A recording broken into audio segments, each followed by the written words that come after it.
ഒറ്റ സിറ്റിങ്ങിൽ തന്നെ 5000 ഗ്രാഫ്റ്റ് അതിന് മേലെ, അതായത് ഫ്രണ്ടിൽ നിന്നും പിറകു വരെ ഒറ്റയടിക്ക് ചെയ്യണം എന്ന് പറഞ്ഞിട്ട് പേഷ്യൻസ് വരാറുണ്ട്. ഈ ഒരാളുടെ അവസ്ഥ എന്ന് പറഞ്ഞു കഴിഞ്ഞാൽ ഫ്രണ്ട് ഏരിയ പോയിട്ടുണ്ട്, അത്യാവശ്യം പോയ രീതിയിൽ തന്നെയാണുള്ളത്. കുറച്ചിനി പോകാനുള്ളത് കുറച്ച് ഭാഗങ്ങളുണ്ട്. അതേസമയം തന്നെ പുറകിലും കുറച്ച് പോയിട്ടുണ്ട്. അപ്പോൾ ഞാൻ എല്ലാവരോടും അഡ്വൈസ് ചെയ്യുന്നത് പോലെ അദ്ദേഹത്തിനോടും ഫ്രണ്ടിൽ ഒരു മിഡ് സ്കാൽപ്പ് വരെ ഒരു 3500, കുറച്ച് വലിയ തലയാണ്, ഇപ്പോൾ 4000 ഒക്കെ വേണ്ടി വരുമെന്ന് പറഞ്ഞു. പിറകിൽ പിന്നെ നെക്സ്റ്റ് ഒരു സിറ്റിങ് അടുത്തൊരു പ്രാവശ്യം വരുവാൻ ചെയ്യാമെന്ന് പറഞ്ഞു. പക്ഷേ മൂപ്പർ ഒരാവശ്യം എന്ന് പറഞ്ഞു കഴിഞ്ഞാൽ പെണ്ണ് കാണാനുള്ളൊരു ഇതാണ്. അപ്പം അതുകൊണ്ട് തന്നെ നാട്ടിലേക്ക് വരുന്നില്ല. ഇതിന് വേണ്ടി വന്ന് ചെയ്തിട്ട് പിന്നെ അടുത്തൊരു കൊല്ലം കഴിഞ്ഞിട്ട് വന്ന് പെണ്ണ് കാണാം ആ ഒരു ഉദ്ദേശമാണ്. അത് ഒരാളെ കോൺഫിഡൻസിനെ ബാധിക്കുന്നതാണ്, ഓരോരാളെ പ്രിഫറൻസാണ്. അപ്പോൾ അതുപോലെ ചെയ്യുമോ എന്നാണ് ചോദ്യം. അപ്പോൾ അങ്ങനെ ആ ഒരു അർത്ഥത്തിൽ, അതായത് ഞാൻ ഈ ഒരു അഡ്വൈസ് പറഞ്ഞിട്ട് ഇപ്പം ഇതൊരു മൊത്തമായിട്ട് നിങ്ങൾ ചെയ്യില്ലേ, 5000 ഗ്രാഫ്റ്റ് ചെയ്യുമോ, ആ രീതിയിൽ ആൾക്കാർ സബ്സ്ക്രൈബേഴ്സ് തന്നെ ചോദിക്കുന്നുണ്ട്. അതിനെക്കുറിച്ചാണ് ഇന്നത്തെ വീഡിയോ. ഞാൻ ഡോക്ടർ മുഹമ്മദ് റിസ്മി, കൺസൾട്ടൻറ്റ് ഡെർമറ്റോളജിസ്റ്റും ഹെയർ ട്രാൻസ്പ്ലാന്റേഷൻ സർജനുമാണ്. American hair research society മെമ്പറുമാണ്.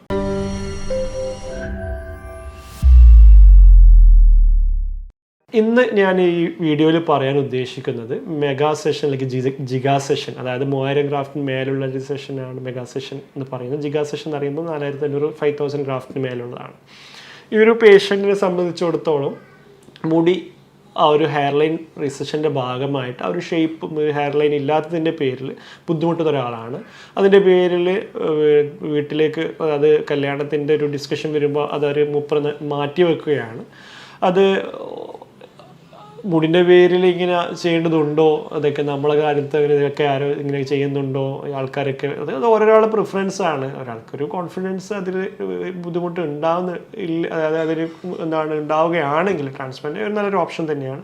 അതല്ല, നിങ്ങൾ ഇപ്പം അതൊരു വിഷയമാക്കുന്നില്ലെങ്കിൽ ദാറ്റ്സ് യുവർ ചോയ്സ്. അത് എല്ലാവർക്കും നമ്മൾ അടിച്ചേൽപ്പിക്കാൻ കഴിയില്ലല്ലോ. അപ്പോൾ ഞാനത് ഓരോരാളുടെ ആ ഒരു മാനസികാവസ്ഥ വെച്ചിട്ട് കൗൺസിൽ ചെയ്ത് പറയാറുണ്ട്. ഇദ്ദേഹത്തിൻ്റെ അടുത്തും ഇനീഷ്യൽ ആ ഒരു ഓൾറെഡി ഹെയർ ട്രാൻസ്പ്ലാന്റേഷൻ എന്നുള്ള രീതിയിൽ ഫാദറാണ് വന്നത്. ഇദ്ദേഹമല്ല, ഈ ഒരു പ്രശ്നമാണ് എന്ന് ഏട്ടൻ പറഞ്ഞതിൻ്റെ പേരിൽ ഫാദറാണ് അപ്രോച്ച് ചെയ്ത് ഇദ്ദേഹത്തിന് ചെയ്ത് കൊടുക്കണം എന്നുള്ള അർത്ഥത്തിൽ. അപ്പോൾ ആ ഒരു വരുന്നൊരു പേഷ്യൻ്റെ അടുത്ത് നമ്മളിപ്പം മുടി ഒരു പ്രശ്നമില്ല എന്ന് പറയുന്നതിൽ കാര്യമൊന്നുമില്ലല്ലോ. അപ്പോൾ അത് നമ്മൾ ചെയ്ത് കൊടുക്കാമെന്ന്. നമ്മളിപ്പോൾ ഒരു പല്ലിന് ക്ലിപ്പിടുന്നുണ്ട് ആൾക്കാർ, പല്ല് കേടായി കഴിഞ്ഞാൽ വേറെ ആർട്ടിഫിഷ്യൽ പല്ല് വെക്കുന്നുണ്ട്. ഇതിപ്പോൾ ആർട്ടിഫിഷ്യൽ ഒന്നുമല്ല, നമ്മൾ തന്നെ ബോഡിയിൽ പിറകിൽ ഓൾറെഡി അവിടെ കിടക്കുന്നുണ്ട്. അതൊരു നല്ലൊരു സമയത്ത് അവിടെ കിടന്ന് ക്ഷയിച്ച് പോയ സമയത്ത് പിന്നെ ഒരു 40-50 വയസ്സിൽ ചെയ്യുന്ന ഒരവസ്ഥയിനേക്കാളും നല്ലൊരു പ്രായം, ഒരു 25-30 ഇയേഴ്സ്, ആ സമയത്ത് തന്നെ മുടി പോയിട്ടുണ്ട്. അപ്പോൾ ഒരു ഹെയർ ലൈൻ റിസീഡ് ആയിട്ടുണ്ട്, ഇനി ബാക്കി മെഡിക്കൽ ട്രീറ്റ്മെൻറ്റുമായി നിങ്ങൾക്ക് ഇത് തിരിച്ചു കൊണ്ടുവരാൻ പറ്റില്ല എന്ന് ഡോക്ടർ പറയുകയാണ്. ഒരു ഹെയർ ട്രാൻസ്പ്ലാന്റേഷൻ ആണ് വഴിയാണെങ്കിൽ അത് എടുക്കുന്നത് നല്ലൊരു ഓപ്ഷൻ തന്നെയാണ് ഞാൻ പറയുന്നത്. കാരണം ആ ഒരു ഏർലി ആയിട്ടുള്ള ഹെൽത്തി ആയിട്ടുള്ള ഗ്രാഫ്റ്റ് നമ്മളിപ്പം ട്രാൻസ്പ്ലാന്റ് യങ്സ്റ്റേഴ്സിലും ഓൾഡ് ഏജിലൊക്കെ ചെയ്യുന്നവരിൽ, ഇനി ഓൾഡ് ഏജ് ആയി പിന്നെ ഇനി മുമ്പത്ത് നമ്മൾ ശ്രദ്ധിക്കാത്തതിൻ്റെ പേരിൽ പിന്നെ വന്ന് ചെയ്യുന്നവരുണ്ട്. അവർക്ക് പിന്നെ വേറെ ഓപ്ഷൻ ഇല്ല. നമ്മൾ എടുക്കുമ്പോൾ നമ്മൾക്ക് മനസ്സിലാകുന്ന പറഞ്ഞു കഴിഞ്ഞാൽ ഗ്രാഫ്റ്റുകൾ അധികം തിന്നായിട്ടുണ്ട്, അവിടെയും ചെറിയ രീതിയിൽ തിന്നിങ് നടക്കുന്നുണ്ട്. മറ്റേ മുമ്പിൽ നടക്കുന്ന അത്ര നടക്കുന്നില്ല എന്ന് മാത്രമേ ഉള്ളൂ. അപ്പോൾ അവരൊരു 30s-ലോ 40s-ലോ ചെയ്തിട്ടുണ്ടെങ്കിൽ ആ ഒരു 10 ഇയേഴ്സും കൂടി ഈ ഒരു ഗ്രാഫ്റ്റ് കുറച്ചും കൂടി കട്ടിയിൽ മുമ്പിൽ ഉണ്ടായിരുന്നേനെ. അപ്പോൾ അത് പിറകിൽ നിന്ന് തിന്നായി ചെറിയ രീതിയിൽ, മറ്റടുത്തൊരു 80% ഒരു സ്പീഡിൽ പോയിക്കൊണ്ടിരിക്കുന്ന തിന്നിങ് നമ്മളെ ഫ്രോണ്ടൽ ഒരു വെർട്ടെക്സ് ഏരിയ വരെ. ഇവിടെയാണെങ്കിൽ ഒരു 10% രീതിയിലേക്ക് മെല്ലെ തിന്നാന്നുണ്ടാവാം. ഒരു പ്രായം കഴിഞ്ഞാലായിരിക്കും അത് മാനിഫെസ്റ്റഡ് ആവാൻ.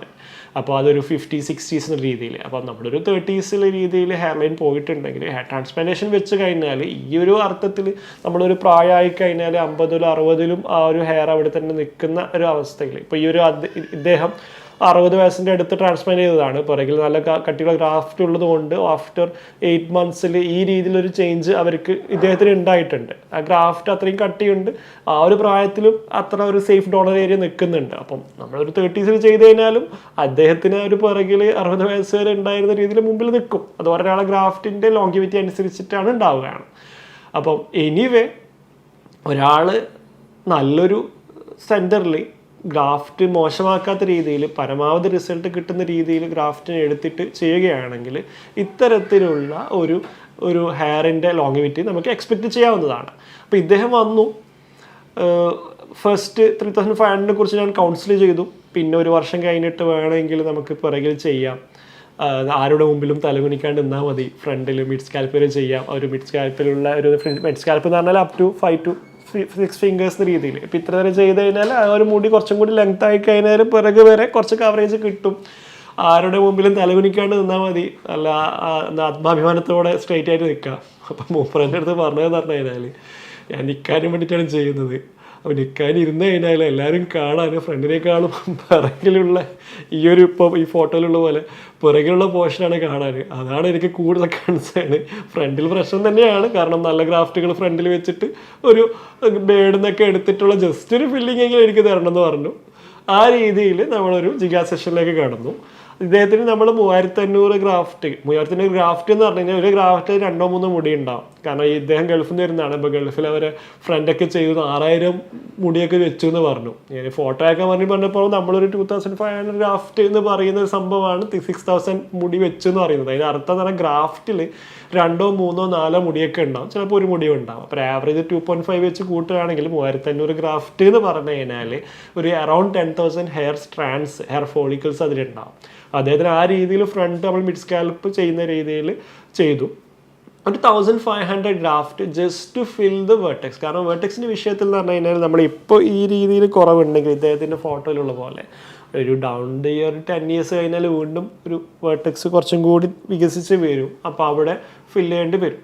പക്ഷെ അതുവരെ വെയിറ്റ് ചെയ്യാന്നുള്ളൂ. കാരണം ഇപ്പോഴത്തെ അവസ്ഥയാണ്, അതിന് ഓൾറെഡി ഒരു സിംഗിൾ സിറ്റിംഗ് ആവുന്നുള്ളൂ. അത് ആ സമയത്ത് നോക്കാം, അത് പ്രശ്നമില്ല. ഓൾറെഡി സാറ് കൗൺസിൽ ചെയ്തത് നല്ലത് തന്നെ, എനിക്ക് മനസ്സിലായി.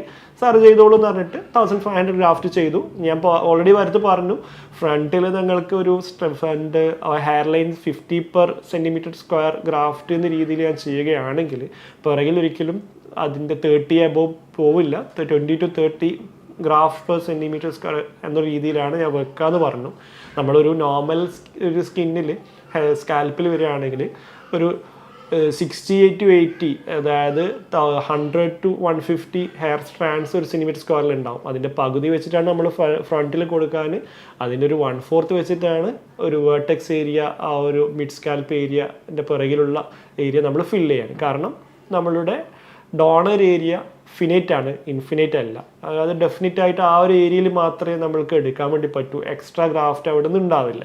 അപ്പം നമ്മുടെ ഉള്ളത് വെച്ചിട്ട് ബാക്കിയുള്ള ഏരിയ ജുഡീഷ്യസ് ആയിട്ട് ഡിസ്ട്രിബ്യൂട്ട് ചെയ്തിട്ട് റിസൾട്ട് ഉണ്ടാക്കണം. അതേസമയം തന്നെ ഗ്രാഫ്റ്റ് പരമാവധി ഡാമേജ് ഇല്ലാത്ത രീതിയിൽ നമ്മൾ ഒരു ചിലവർ പറയും ഞാൻ ചെയ്തപ്പോൾ കുറേ മുടി ഉണ്ടായിരുന്നു, അവസാനം മുളച്ചപ്പോൾ ഒന്നും ഉണ്ടായിട്ടില്ല. കാരണം നമ്മൾ കുത്തുന്ന എല്ലാ ഗ്രാഫ്റ്റുകളും ഒരു ട്രെയിൻഡ് അല്ലെങ്കിൽ വിത്ത് റൂട്ടോടെ വരണമെന്നൊന്നുമില്ല. അവിടെ പൊട്ടിയും പൊളിഞ്ഞിട്ടൊക്കെ ഉണ്ടാവും. അപ്പോൾ അതൊരു റിപ്പീറ്റ് സർജറീസ് വരുന്നുണ്ട്. അതിനെക്കുറിച്ച് വേറെ വീഡിയോസ് ഇടാം. കാരണം ആ ഒരു ഏരിയ മൊത്തം ഡാമേജ് ആക്കിയിട്ടുണ്ടാവും. ഒരു മുടിക്ക് വേണ്ടിയിട്ട് 3 മുടികൾ എടുത്തപ്പോഴേക്കും 1 കിട്ടലുണ്ടാകും. അതായത് ഗ്രാഫ്റ്റ് ട്രാൻസാക്ഷനും അതൊക്കെ പൊട്ടിയിട്ടും പൊളിഞ്ഞും ആ രീതിയിലേക്ക് പിന്നെ ഗ്രാഫ്റ്റ് പിഴുതെടുത്ത് അതിനുള്ള ആ ഒരു ക്രഷ് ഇഞ്ചുറി വന്നു. അങ്ങനെ കുറേ വിഷയങ്ങൾ വരുന്നുണ്ട്. അപ്പോൾ അങ്ങനെയൊന്നും ഇല്ലാത്ത രീതിയിൽ ഒരു പരമാവധി ആ ഒരു സ്കാൽപ്പ് ഡോണർ ഏരിയയിൽ നിന്ന് ഗ്രാഫ്റ്റ് നഷ്ടപ്പെടുത്താതെ ഗ്രാഫ്റ്റുകൾ എടുക്കണം. ആ ഒരു അർത്ഥത്തിൽ 3500 to 4500 ഗ്രാഫ്റ്റുകൾ നമ്മൾ പിറകിൽ നിന്ന് എടുത്തു. അറൗണ്ട് 500 to 800 ഗ്രാഫ്റ്റുകൾ ബിയേഡിൽ നിന്ന് ഇദ്ദേഹത്തിൻ്റെത് എടുത്തു. എന്നിട്ട് ഒരു 4500 + 500 ഒരു 5000 ഗ്രാഫ്റ്റുകൾ വെച്ച ഒരു അപ്പിയറൻസ് ആണ്. അതായത് ജസ്റ്റ് ആഫ്റ്റർ ട്രാൻസ്പ്ലാന്റേഷൻ ഇതാണ് അവരുടെ പിക്ചർ. നമ്മൾ കാണുന്നത് പോലെ ഫ്രണ്ടിൽ നല്ല ഡെൻസിറ്റി ഉണ്ട്, കുറച്ച് പിറകിൽ ഡെൻസിറ്റി കുറഞ്ഞു വന്നു. പിന്നെ ഒരു ഏരിയയിൽ മുടി ഉള്ളത് കൊണ്ട് അവിടെ വെച്ചിട്ടുമില്ല. അതായത് 3rd പ്രയോറിറ്റി ഇതാണ്. നമ്മൾ ഫസ്റ്റ് പ്രയോറിറ്റി ഇതാണ്, 2nd പ്രയോറിറ്റി വേർട്ടെക്സ് ആണ്, 3rd പ്രയോറിറ്റിയാണ് ഇവിടെയുള്ളത്. കാരണം ഇവിടുന്ന് നമ്മൾ വെച്ചിട്ടും ഇവിടുന്നുള്ള മുടിയും വെച്ചിട്ട് ഈ ഒരു ഏരിയ നമ്മൾ ചിലപ്പോൾ അറിയണമെന്നില്ല. അപ്പോൾ നമ്മൾ ഗ്രാഫ്റ്റുകൾ കുറവാണെങ്കിൽ ലാസ്റ്റ് പ്രയോറിറ്റി ആയിട്ടാണ് അവിടെ ചെയ്യാൻ. ഇദ്ദേഹത്തിൻ്റെ നമ്മളിപ്പോൾ ഒരു ഫസ്റ്റ് സിറ്റിംഗ് ചെയ്യുന്നത് മാത്രമേ ഉള്ളൂ. ഇപ്പം മെയിനായിട്ട് അവിടെ മുടി പോയിട്ടുമില്ല. ആ ഒരു അർത്ഥത്തിൽ ഫ്രണ്ടിലും വേർട്ടെക്സിൽ മാത്രമാണ് ചെയ്തിട്ടുള്ളത്. 5000 ഗ്രാഫ്റ്റുകൾ നമ്മളൊരു 1.5 days, ഒരു സാറ്റർഡേ ആൻഡ് സൺഡേ, അതായത് 1.5 days വെച്ചിട്ടാണ് ഇദ്ദേഹത്തിന് കംപ്ലീറ്റ് ചെയ്തത്. സൺഡേ ആഫ്റ്റർനൂൺ ആകുമ്പോഴേക്ക് കംപ്ലീറ്റ് ആയി. എന്നിട്ട് അവരെ ജസ്റ്റ് അന്ന് തന്നെ വീട്ടിലേക്ക് വിട്ടു. ഗ്രാഫ്റ്റുകൾ 5,000 എടുത്തെന്ന് വിചാരിച്ചിട്ട് അഡ്മിഷൻ അങ്ങനെയൊന്നും വേണമെന്നില്ല. പേഷ്യൻ്റ് ഓക്കെയാണ്, കുറച്ച് ഒബ്സർവേഷൻ ചെയ്തു, BP ഒക്കെ മെയിൻറ്റെയിൻ ചെയ്തിട്ടുണ്ട്. അപ്പോൾ ആ ഒരു കാര്യങ്ങളൊക്കെ അഷ്വർ ചെയ്യുകയാണെങ്കിൽ അന്ന് തന്നെ വീട്ടിൽ പോകാവുന്നതാണ്. ഇനി ഒരാൾക്ക് ഒരു അഡ്മിഷൻ വേണമെങ്കിൽ ജസ്റ്റ് ഒരു ഒബ്സർവേഷൻ രീതിയിൽ വെക്കാവുന്നതുമാണ്. അപ്പോൾ ഇദ്ദേഹം ചെയ്തു. പിന്നെയുള്ളത് വാട്സാപ്പിലൂടെ കമ്മ്യൂണിക്കേഷൻസ് ആണ്. ഒരു ഗൾഫിലുള്ളവരാണല്ലോ, പിന്നെ അവർക്ക് അവിടെ നിന്ന് ഫോളോ അപ്പ് ചെയ്യാൻ പറ്റിയിട്ടില്ല. ഈവൻ PRP പോലും അന്ന് ചെയ്തു. പിന്നെ ഗൾഫിൽ പോകുന്നതുകൊണ്ട് സെക്കൻഡ് വീക്കിൽ തന്നെ വന്ന് ചെയ്തു. പിന്നെ എന്തായാലും 1 year കഴിഞ്ഞിട്ട് വരുന്നുള്ളൂ എന്ന അർത്ഥത്തിൽ. നമ്മൾ സാധാരണ അന്ന് ചെയ്ത് 6 months ശേഷം ചെയ്തു, 1 വർഷത്തിന് ശേഷം ചെയ്യുന്നത്. ഹെയർ തിൻ ട്രാൻസ്പ്ലാന്റേഷന് ഗ്രോത്തിനെ സംബന്ധിച്ചിടത്തോളം PRP നമ്മൾ സാധാരണ PRP ചെയ്ത 6 months വരെ റിസൾട്ട് കിട്ടലുണ്ട്. അപ്പോൾ ആ ഒരർത്ഥത്തിൽ PRP ഗൾഫിൽ പോയവർ ചിലവർ ചോദിക്കലുണ്ട് അവിടുന്ന് PRP ചെയ്യണമെന്നുള്ളത്. കാരണം അവർക്ക് പേടി ഇതാണ്, അവിടെ പോയിട്ടും വീണ്ടും ഈ ബ്യൂട്ടീഷ്യൻ അതുപോലെയാണ് അവിടെ ചെയ്യുന്നത്, അതല്ലാതെ സെൻറ്റേഴ്സിൽ ഭയങ്കര കോസ്റ്റ് എന്ന രീതിയിൽ. അപ്പോൾ ഞാൻ പറയുന്നത് പറഞ്ഞു കഴിഞ്ഞാൽ ചെയ്യേണ്ടതില്ല, നിർബന്ധമല്ല അവിടെ PRP എന്ന് പറയുന്നത്. ഒരാൾ നല്ല രീതിയിൽ ഗ്രാഫ്റ്റ് ചെയ്ത് കഴിഞ്ഞാൽ ചില പേഷ്യൻസ് ദൂരത്തിന് വരെ വീണ്ടും ഫോളോ അപ്പിനൊന്നും ഉണ്ടാവില്ലെന്നില്ല. പിന്നെ 1 വർഷം കഴിഞ്ഞിട്ടൊക്കെയാണ് വരാൻ മുടി മുളച്ചിട്ടുണ്ടാവും. ബട്ട് PRP ചെയ്യുന്നത് പ്രീ എക്സിസ്റ്റിംഗ് ഹെയർസിനും പിന്നെ ഉള്ള ഗ്രാഫ്റ്റുകൾ ഗ്രോത്തിന് ബൂസ്റ്റ് ചെയ്യുന്നത് നല്ലത് തന്നെയാണ്. അപ്പോൾ പറ്റുവാണെങ്കിൽ ചെയ്യുക, അതല്ലാതെ വേറെ എവിടെയെങ്കിലും തല വെച്ചിട്ട് മറ്റു ഇൻഫെക്ഷൻസും മറ്റു വരുത്തിയേക്കുന്നതിനേക്കാൾ നല്ലത് ചെയ്യാതിരിക്കലാണ്. ആ അർത്ഥത്തിലാണ് പറഞ്ഞത്. അപ്പോൾ ഇദ്ദേഹം പിന്നെ 1 വർഷത്തിന് ശേഷം വന്നു. ഏകദേശം 10 മാസം കഴിഞ്ഞിട്ടുള്ള റിസൾട്ടിൻ്റെ വീഡിയോ അയക്കുകയുണ്ടായി. അപ്പോൾ അത് നിങ്ങൾക്കിപ്പോൾ കാണാവുന്നതാണ്. നമ്മൾ ഫ്രണ്ടിൽ ഏകദേശം ഹെയർ ലൈൻ ചെയ്ത രീതി ട്രാൻസ്പ്ലാന്റ് ചെയ്ത അർത്ഥം തന്നെ മനസ്സിലാകുന്നില്ല. ചെറിയൊരു വീഡിയോ ക്ലിപ്പാണ്. പിന്നെ ഡെൻസിറ്റി ആ രീതിയിൽ തന്നെ കൊടുത്തിട്ടുണ്ട് ഫ്രണ്ടിൽ. പിന്നെ വേർട്ടെക്സിൻ്റെ ഏരിയയിൽ, ക്രൗൺ ഏരിയയിൽ നമ്മൾ 1500 ഗ്രാഫ്റ്റ് മാത്രമേ വെച്ചിട്ടുള്ളൂ. കുറച്ച് ബേഡ് ഗ്രാഫ്റ്റുമാണ്. ബേഡ് ഗ്രാഫ്റ്റ് നമ്മൾ സിംഗിൾ ഗ്രാഫ്റ്റ് മാത്രമേ ഉണ്ടാവുകയുള്ളൂ. ജസ്റ്റ് ഫിൽ, അതായത് ആ മുമ്പിൽ നല്ല മുടി പിറകിൽ തീരെ ഇല്ലാത്തൊരവസ്ഥയിൽ നിന്ന് മാറിയിട്ട് അവിടെ ജസ്റ്റ് ഫില്ലിങ് നടന്നിട്ടുണ്ട്. 10 months ആയിട്ടുള്ളൂ. ഇനി ഫെർദർ 2 months കൂടി ആകുമ്പോൾ, കാരണം നമ്മളൊരു ട്രാൻസ്പ്ലാന്റിൻ്റെ വിഷയത്തിൽ 9 months 90% റിസൾട്ട് ഉണ്ടാവും. ചിലവർ ലേറ്റ് ഗ്രോവേഴ്സ് ആയിരിക്കും. ലേറ്റ് ഗ്രോവേഴ്സ് എന്ന് പറഞ്ഞു കഴിഞ്ഞാൽ സാധാരണ 1 വർഷം കഴിഞ്ഞാൽ എക്സ്ട്രാ ഗ്രോത്ത് ഉണ്ടാവില്ല എന്നാണ് പറയാൻ. നമ്മൾ വെച്ച ഗ്രാഫ്റ്റുകൾ ആദ്യത്തെ 2-3 മാസം കഴിഞ്ഞ് പൊയിന്റ് പോകും. അതാണ് മറ്റേ വാട്സാപ്പ് ചാറ്റിലുള്ള ഫോട്ടോസ്. അതായത് പൊയിന്റ് പോയ അവസ്ഥയിൽ വരുമോ എന്നുള്ളത് ചോദിച്ചിട്ട് 6 മാസം ആകുമ്പോൾ അത്യാവശ്യം കോൺഫിഡൻസ് വരേണ്ട രീതിയിൽ ഗ്രാഫ്റ്റ് ഫില്ലായിട്ടുണ്ടാവും. ആ ഫോട്ടോ ആണ് കാണിക്കുന്നത്. 9 months 10 months ഫോട്ടോ ആണ് ഇപ്പോൾ ഉള്ളത്. അത് ഈ വീഡിയോയിലുള്ളത്. അത്യാവശ്യം 90% വന്നിട്ടുണ്ട്. ചില പേരിൽ അത് 1 year 1.5 year ആയിട്ടാകുമ്പോഴേക്കും കുറച്ചും കൂടി ബൂസ്റ്റപ്പ് വരാൻ. ചില പേരിൽ വന്ന ഗ്രാഫ്റ്റുകൾ 9 months 10 monthsലാകുമ്പോൾ ഒന്നൊരു ഷെഡാകുന്നത് പോലെ, അതായത് നമ്മൾ സാധാരണ ഗ്രാഫ്റ്റ് 6 വർഷം വരെ വളരുന്നത് പിന്നെ വളർന്നിട്ടാണ് ഷെഡ് ആവാൻ. ഇത് നമ്മൾ പുറത്തെടുത്ത് വെച്ചതിൻ്റെ ഭാഗമായിട്ട് ചിലർക്ക് തിരിച്ചു വരുന്ന ഗ്രാഫ്റ്റും പെട്ടെന്ന് തന്നെ റീസൈക്ലിങ്ങിലേക്ക് പോകലുണ്ട്. 1 വർഷത്തിൽ പോയിട്ട് വീണ്ടും. അപ്പോൾ അവർക്ക് വീണ്ടും 1 year 1.5 year ആകുമ്പോൾ വീണ്ടും തിരിച്ച് നല്ല രീതിയിൽ തിക്നെസ്സിലേക്ക് വരുന്നത് കണ്ടിട്ടുണ്ട്. അപ്പോൾ ഇദ്ദേഹത്തിൻ്റെത് ഇപ്പോൾ അത്യാവശ്യം സാറ്റിസ്ഫാക്ടറി റിസൾട്ട് തന്നെയാണ് ഉള്ളത്. അപ്പം ഇതൊരു പ്രൊസീജിയറിൽ മൂപ്പർ ഹാപ്പിയാണ്. പെണ്ണ് കാണാമെന്നുള്ളൊരു അതിലേക്കാണ് മൂപ്പർ പോയിക്കൊണ്ടിരിക്കുന്നത്. അപ്പോൾ ഈ രീതിയിൽ നമ്മൾക്കൊരു ബാക്കി സേഫ്റ്റി മെഷേഴ്സൊക്കെ അഷ്വർ ചെയ്യുന്നൊരു സ്ഥലമാണ്. അത് ലോങ് ടൈം ആയിട്ട് പോകുമ്പോൾ ഉള്ളൊരു പ്രൊസീജിയറിൻ്റെ വിഷയം എന്ന് പറഞ്ഞു കഴിഞ്ഞാൽ ഞാൻ പറഞ്ഞു 2 days ആയിട്ട് ചെയ്ത്. ഒന്ന് ലിഗ്നോക്കൈൻ ടോക്സിസിറ്റി ഒഴിവാക്കാൻ വേണ്ടിയിട്ട്. അപ്പോൾ അതിൽ നമ്മൾ കുറേ ഗ്രാഫ്റ്റുകൾ ഒന്നിച്ച് ചെയ്യുമ്പോൾ അത്ര ഏരിയയിൽ നമ്മൾ ലിഗ്നോക്കൈൻ അനസ്തീഷ്യ ചെയ്തുകൊണ്ടേ ഇരിക്കണം. അത് ചിലപ്പോൾ ബോഡിക്ക് ടോക്സിസിറ്റി വരാൻ സാധ്യത ഉണ്ടാകും. നമ്മൾ പിന്നെ ഓൾറെഡി കാർഡിയാക് അനസ്തീഷ്യ കാർഡിയാക് മോണിറ്ററിൽ അണ്ടർ അനസ്തെറ്റിക് സപ്പോർട്ട് ആണ് ചെയ്യാറ്. അതുകൊണ്ട് എന്തെങ്കിലും വിഷയങ്ങളുണ്ടെങ്കിൽ അതിനുള്ള പ്രതിവിധികളൊക്കെ ചെയ്യാവുന്നതാണ്. എന്നിരുന്നാലും ഒരാളുടെ ചെയ്യുന്നവർക്കുള്ള ടയർഡ്നെസ്സും പിന്നെ ചെയ്തു ട്രാൻസ്പ്ലാന്റ് ചെയ്യുന്ന ഒരാൾക്കുള്ള ബുദ്ധിമുട്ടെല്ലാം ഇതാക്കിയിട്ട് സാധാരണ 3500 ഗ്രാഫ്റ്റ് ഞാൻ ഒതുക്കാറുണ്ട്. പിറ്റേന്നുള്ളതാണ് 1500 ഗ്രാഫ്റ്റ് ചെയ്യൽ. അപ്പോൾ ആ അർത്ഥത്തിൽ ഈ ജിഗാ സെഷനും പോസിബിളാണ്. അത് ഞാൻ എൻ്റെ മുമ്പത്തെ വീഡിയോസിലൊക്കെ അതിൻ്റെ സയൻറ്റിഫിക്കായിട്ട് ഫസ്റ്റ് 3500 ചെയ്യാം. പിന്നെ നെക്സ്റ്റ് സ്കാൽപ്പ് തന്നെ വീണ്ടും സ്കാൽപ്പ് ഹെയർസ് കിട്ടും. ആ അർത്ഥത്തിൽ വീണ്ടും 2 സിറ്റിംഗ് ആയി ചെയ്യുന്ന നല്ലതെന്ന് പറഞ്ഞതിൻ്റെ ചിലവർ കൺഫ്യൂഷൻ ചോദിച്ചതാണ് 5000 മേലെ ചെയ്യലുണ്ടോ എന്നുള്ളത്. അപ്പോൾ ഇതൊക്കെ പറഞ്ഞിട്ട് ഒരാളെ പേഷ്യൻറ്റിനെ കൗൺസിൽ ചെയ്ത് റൈറ്റ്ഫുള്ളി ഗൈഡ് ചെയ്തതിന് ശേഷം പിന്നെ അവർക്ക് ഇങ്ങനത്തെ ഇഷ്യൂ ഉണ്ടെങ്കിൽ ഓക്കെ, ഒബ്വിയസ് ആണ്. മുടി ഗ്രാഫ്റ്റ് ചെയ്ത് വളർന്ന് വന്ന് ഫുൾ റിസൾട്ട് 1 year എടുക്കുന്നതുകൊണ്ട് തന്നെ ഇങ്ങനത്തെ ഇഷ്യൂ ചിലർ ജോബിന് ജോയിൻ ചെയ്യുന്നതായിരിക്കും, പിന്നെ ലീവ് കിട്ടില്ല. ചിലർ ഈ കല്യാണത്തിൻ്റെ ഇഷ്യൂ ആയിരിക്കും.